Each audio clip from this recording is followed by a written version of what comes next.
Thank you, member. Recognizing member for Oak Bay Gordon Head. Thank you, Honourable Speaker. I wish to start my speech to the budget with a quote from a 17-year-old that I introduced earlier. And I begin, "At 17, I may not be old enough to vote, but I still feel it is of paramount importance to convey my dissatisfaction with our government's blatant disregard for these legally binding targets. Policy decisions made today will undoubtedly have an effect on my life, both in the short and the long term. And with this at the forefront of my mind, I stand in defense of my future." Now, I hope these words echo through the walls of this chamber. These are the words of Tessa Owens, an incredibly articulate and engaged young woman who, together with 20 other students, visited my office on February the 3rd. And the legally binding targets that she is referring to, of course, are the 2020 climate targets enshrined in law and grounded in necessity. The students came as part of the Defend Our Future rallies held throughout British Columbia. They sat in my office, united behind a single message. They care about their future, and they expect their government to care too. Not when it's convenient, but when it's necessary. And what I think we can all agree on is that now more than ever it is necessary. With this message in mind, I ask this chamber, does this budget do all it can to create opportunities today that last for generations? To transition our economy to one where we live within our means so that future generations are supported and not burdened by the decisions we make today? Let me be clear, I don't intend to use my time now to simply sling mud at the budget. I do have concerns, strong concerns, profound concerns, and I will voice them.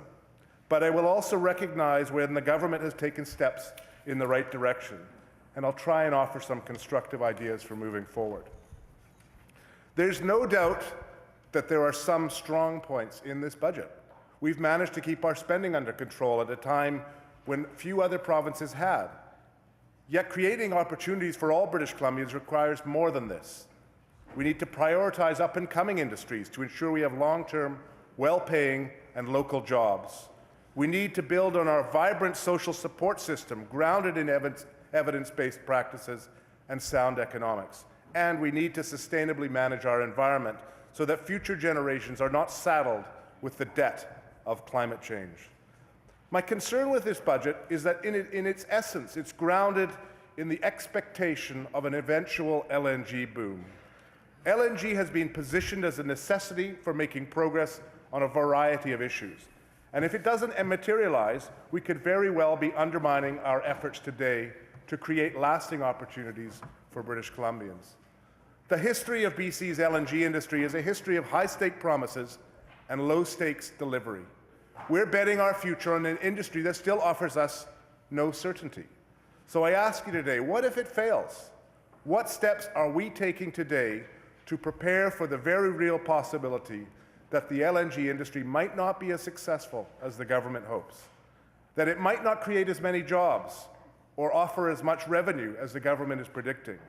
How will we ensure a secure and affordable tomorrow for British Columbians if tomorrow doesn't include an LNG windfall?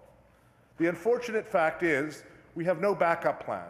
Instead, we have put all our eggs in one basket, and in the words of Preston Manning at a recent BC Energy conference, I quote, "We're counting our eggs before the rooster has even entered the hen house," end quote.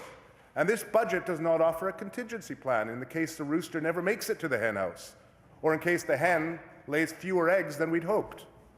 Smart, secure planning for the future means creating realistic plans that convey honest expectations and solid contingencies in case our first, second, or even third plan does not materialize as hoped. Anyone who has managed their own investments knows that strong, resilient investment strategies are based on diversified portfolios. We need to do the same with our economy. While the government hopes for LNG in the future, we need to prioritize investment now in other up-and-coming sectors so that we have more than one hen to bank on. Yet creating the future young people are calling for is ultimately about how we develop that economy. the floods in Calgary and Britain, record droughts in California and Vancouver Island, record-breaking heat and fires in Australia, devastation in the Philippines from Typhoon Haiyan, and in New York from Hurricane Sandy, together serve to remind us that there is more to creating opportunity than conventional economics. We only have to look up island to the shellfish industry in BC and the troubling concerns they're having with ocean acidity as the atmospheric carbon is taken up by the ocean. Where's our backup plan if this shellfish industry sustains irreparable damage? Environmental catastrophes associated with climate change are already causing billions of dollars of damage. The debt of climate change may not be easily quantified in our 2014 budget, but we will be forced to quantify it in the future budgets if we do not continue to act to mitigate and adapt to it. Meanwhile, as more and more research measures the cost to society of poverty and homelessness, of not adequately addressing mental health issues, and of not adequately supporting those in need, it becomes increasingly clear that our inaction in addressing social inequities and health concerns will burden future generations with a social and economic debt that we have unnecessarily perpetuated and that we have the power to solve today. And so when I look at this budget, and as I consider whether to support it or not, part of what I consider is this. Does it take steps to offer British Columbians a backup plan? Does it adequately invest in diversified industries? Will it allow us to better address our social challenges? And will it keep us on track to meet our climate targets so that the present and future generations can have the best opportunities possible? In many cases, I feel we could do much more. We could prioritize our investments differently to create a more resilient and affordable economy, one that is founded on a strengthened social support system, a healthy environment, and a practice of living within our means. There are clear examples from around the world that we can draw on to show that the economy, the environment, and social supports do not have to be trade-offs. We do not have to pit opportunities for present generations against those for future generations. We can move beyond the outdated notion that you have to choose the environment, the economy, or the social sector. Other jurisdictions have found strategic and targeted ways to integrate all three, just like we did with our Climate Action Plan. By building on our own history and by drawing inspiration from those jurisdictions that continue to lead the way, we can take practical steps today to build that future. Yet while I'm not fully satisfied with the budget, when considering my vote, I must also consider how best I can contribute as a single MLA in this legislature to building the vision that I share with so many British Columbians. I'm a firm believer that being a member of the opposition is about more than opposing. It's about offering constructive suggestions grounded in evidence for improving our province. Thank you. And so with this in mind, I turn to the specifics of the budget to consider these three questions. First, backup plan and the economy. While the budget does not offer a comprehensive backup plan, it does take small yet important steps in the right direction. Amending the film and television production regulation to include the Capital Regional District in the distance location tax credit will support our local film industry to flourish even further. This is an excellent addition to the budget. Supporting the First Nations Clean Energy Business Fund with an additional $1 million will help promote further First Nations involvement in the development of our clean tech industry, another piece of the budget that I strongly support. We need to build on investments like these rather than going all in on LNG, however.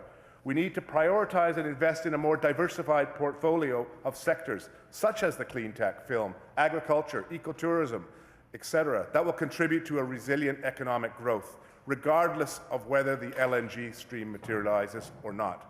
The United States is doing just that. In their drive towards a low-carbon economy, the U.S. has limited the expansion of its thermal coal exports and is shifting its focus to renewable energy and the clean tech sector. They too are developing their natural gas sector, but are doing so as part of a broader plan to transition to a low-carbon economy. BC is going in the opposite direction. While our province was once at the forefront of promoting innovation and economic prosperity through our renewable energy industry and our carbon offset program, we've started falling behind in a race that's too important to give up. Let me give you a couple of examples. The U.S. states such as Washington State and Oregon are already reaping the economic benefits of developing their clean energy sectors. With the establishment of a new BMW facility in Moses Lake that manufactures carbon fiber components for electric vehicles, and a Google data center in the Dalles, Washington and Oregon, these have both together taken advantage of the renewable energy available at low cost in these sectors to put the states at the cutting edge of the technological revolution of tomorrow, resulting in both job creation and economic diversity across the region. British Columbia has the resources and the expertise to build a strong, diversified economy. Let's recognize and support these other sectors with clear investments so they too can be positioned for greater growth and success. My second point, education. Ensuring British Columbians can succeed in a resilient and diverse economy requires us to continue to build a strong foundation in high-quality, affordable education. I applaud again the government for its investments into skills training, investments into new trades training facilities, such as those at Camosun College that will support thousands of students in the future to develop the skills they need to succeed in our economy. I also recognize the value of the BC Training and Education Savings Program that will offer $1,200 to children born after January the 1st, 2007 for their RESP.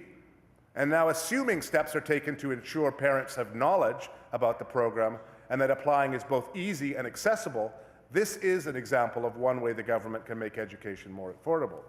Yet I'm concerned by cuts to funding for advanced education. University presidents across the province have already made it clear that further cuts will impact student services and education. And at some point, we run the risk that these cuts will be downloaded onto students through additional increases in tuition fees. Average student debt in BC is already well above national average, with some students starting to see higher education as an economic burden rather than an economic opportunity. This really needs to be changed. We also need to move beyond the adversarial relationships between the government and the BC Teachers Federation that ultimately hurts our students. We need to get the parties back to the bargaining table to negotiate a future for our education system that puts politics aside and puts our students first.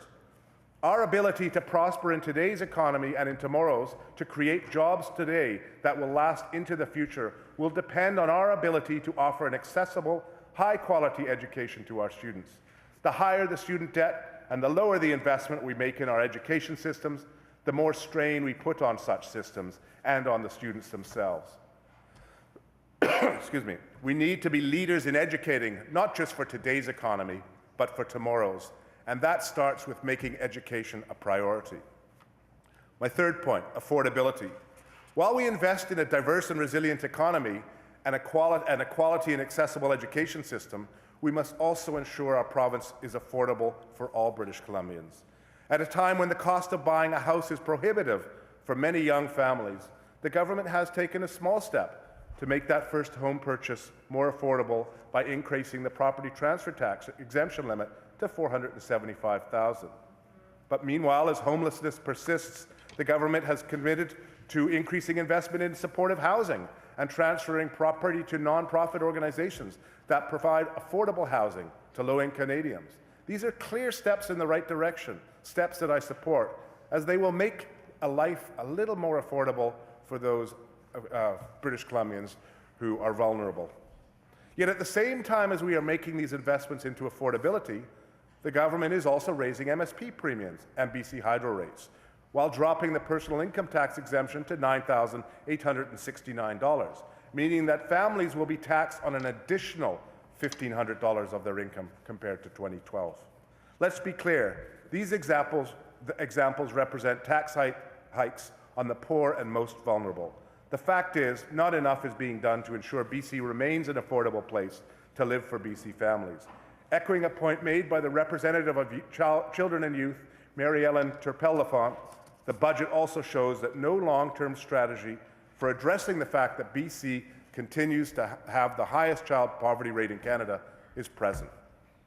It seems that for every step that promotes affordability in the budget, another step retracts from it. Let's take the good steps made in this budget and to them add a consistent vision for affordable British Columbia. We can start by exploring the most effective ways to eliminate MSP premiums. which constitute a highly regressive tax and a net burden on low-income British Columbians, and to raise the equivalent income through a more progressive income and corporate tax system. Let's also close the bare trust tax loophole that allows the wealthy individuals and corporations to avoid the property transfer tax and use that money that's generated to invest in affordable housing and other proven social programs. Utah, for example, has been bold enough in its vision to set a goal of ending homelessness within 10 years. And in 8 years, while navigating the largest recession since the Great Depression, they are already more than 70% of the way there. Let's join them in their leadership so we too can build a more equitable society, while also enjoying the net economic benefits of ending homelessness. And finally, my point on the environment. Last week, I tabled an amendment to the throne speech, asking us, as a House, to recognize, as we did 5 years ago, that climate change is one of the greatest issues facing our province, to acknowledge that the government's commitment to reducing greenhouse gas emissions is inconsistent with current expansion of US-sourced thermal coal exports that leave through British Columbia harbors, and to explore all means by which government may halt the expansion of such thermal coal exports through our BC ports. Some said I went too far, that the government should not pick and choose which substances should pass through their ports. To them, I say I believe that the government has precisely this obligation in certain circumstances to prioritize the societal and environmental well-being of the province, just as the government has done with its 5 conditions on heavy oil pipelines, just as the government has done in picking a winner in the marketplace in LNG. Others said my amendment did not go far enough, that on its own, halting the expansion of thermal coal exports will not do enough to solve climate change. To them, I say it would have been an important and practical step in the right direction. Yet instead of taking this step together, I stood alone and watched as that amendment failed 73-1. I have one word: shame. In my response to the budget last year, I quoted the Honourable Carol Taylor from her own budget speech in 2008. She ended it by laying out the essential choice we must consider with all budgets.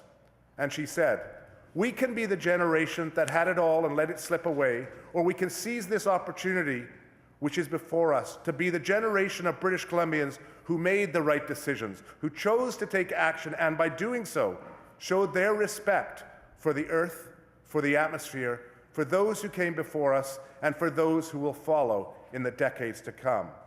Let's seize that opportunity. Let's make practical steps today to mitigate climate change so that future generations can be a little better off. We can start with thermal coal exports. The government could follow Washington State's lead and include total emissions impacts in future environmental assessments of industrial products, including new permits for projects such as those proposed on Texada Island. We can also work together to ensure that LNG development is as clean as possible. We can start by mandating the use of clean energy to power liquefaction facilities. We can invest further in a domestic LNG market aimed at reducing reliance on heavy carbon fuels, and specifically engaging stakeholders in the ferry and trucking industries to transition their fleets to LNG or CNG. And we can explore means by which our LNG industry can be used to spark development and innovation in our clean tech sector. Our children are asking us to demonstrate consistency, resolve, and leadership on climate change. Let's not be that generation that had it all and let it slip away. So in conclusion, having observed and now participated in BC politics for some time, I'm concerned that we are institutionalizing a political culture that seeks to undermine and to tear down rather than to build up and to contribute. It's a culture that feeds on divisiveness, that erodes the trust that is so essential to cooperation across party lines. The ideal of a transparent government, held to account by a constructive opposition, has slipped into a reality epitomized by rhetorical questions and condescending answers. I ran on a platform to do politics differently, to work across party lines, to represent my constituents, and to move our province forward. To be sure, there are times when the most helpful thing I can do for our province is to raise my voice in opposition to bad policy.